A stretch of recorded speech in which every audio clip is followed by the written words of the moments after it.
మాజీ మంత్రి మల్లారెడ్డిపై SC ST atrocity case.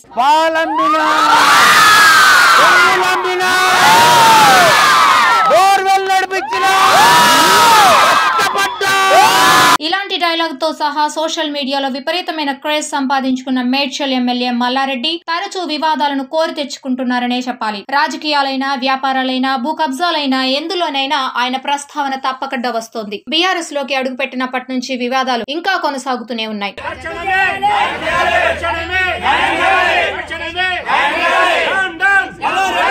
సర్వత్రా ఆసక్తి రేకెత్తిస్తోంది. మేడ్చల్ జిల్లా మూడుచింతలపల్లి మండలం కేశవరం గ్రామానికి సర్వే నంబర్ 33, 34, 35లో గల 47 ఎకరాల 18 గుంటల ఎస్టీ వారసత్వ భూమిని మాజీ మంత్రి మల్లారెడ్డి, అతని బినామీ అనుచరులు కలిసి 9 మంది అక్రమంగా కబ్జా చేయడం జరిగింది. వారిని మోసగించి భూమిని కాజేశారని సామీర్పేట పోలీస్ స్టేషన్ లో తాజాగా ఫిర్యాదు అందింది. ఈ ఫిర్యాదును కేతావత్ భిక్షపతి నాయక్ అనే వ్యక్తి మా పెద్దల నుంచి మాకు వారసత్వ హక్కుగా వచ్చిన భూమిని మాజీ మంత్రి సహా తన అనుచరులు కబ్జా చేశారని తెలిపాడు. మా భూమిపై మేము హక్కులు కోల్పోయేలా చేసి ఎస్టీ లంబాడీలమైన మాపై అట్రాసిటీకి పాల్పడ్డారని, మా 7గురికి ఒక్కొక్కరికి 3 లక్షల చొప్పున డబ్బు ఇచ్చి రాత్రి 11 గంటల సమయంలో మూడుచింతలపల్లి తహసీల్దార్ వాణిరెడ్డితో తన కార్యాలయంలో రిజిస్ట్రేషన్ చేయించారని ఫిర్యాదులో తెలిపారు. Hi, this is Karthikeya. Please subscribe to ADBC channel.